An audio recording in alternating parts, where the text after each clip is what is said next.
I went into this movie with 3 of my top 5 Marvel movies starred Captain America.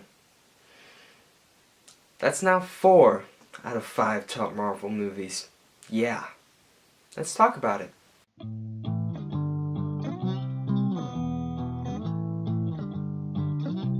Captain America Civil War is directed by the Russo brothers and stars everyone in the MCU, and it is about basically a sort of, document everyone has to sign if you want to be a superhero. Not everyone wants to sign it. Civil War.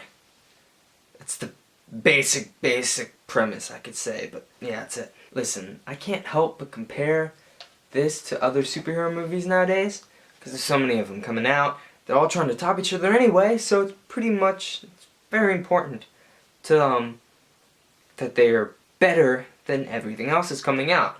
So let me tell you, Civil War did everything Batman and Superman tried to do, and more. It was that good. The conflict between the characters was very good. You kind of felt like they knew what they had to do, which is basically fight each other, but they didn't want to hurt each other. They knew they had to.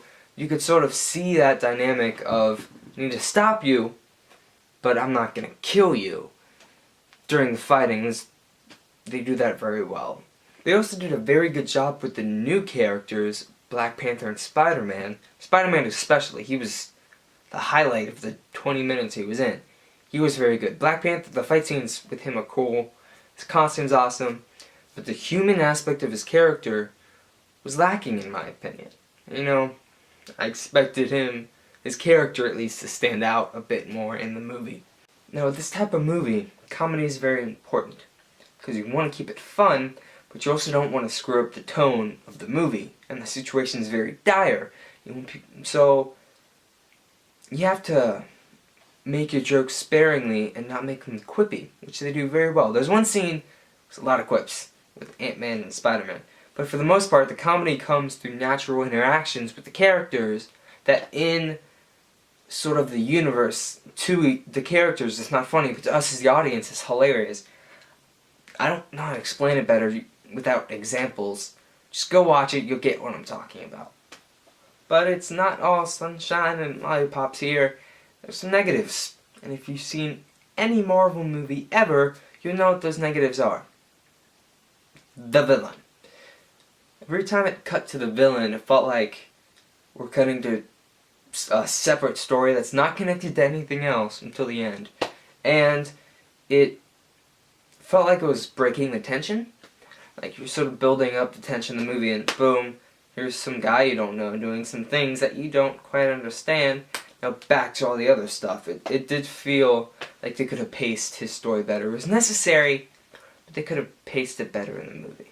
Also, his plan was dumb. It didn't make any sense. During the movie you don't notice, but at the end you sit back and think, you're like, when he sat down and thought all this out, did he account for this, and this, and this, and all this stuff he couldn't control?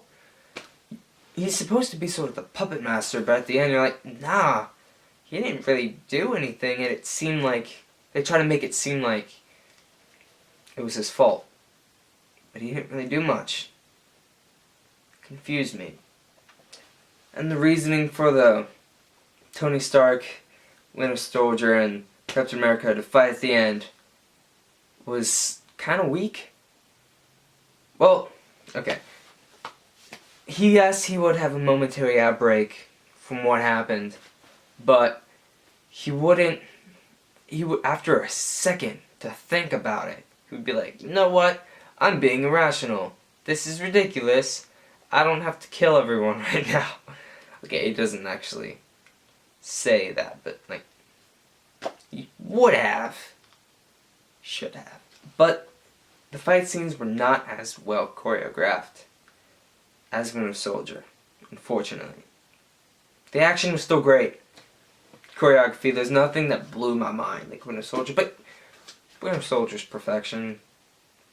Action-wise, you're not going to top that in anything. And once again, Vision is underutilized.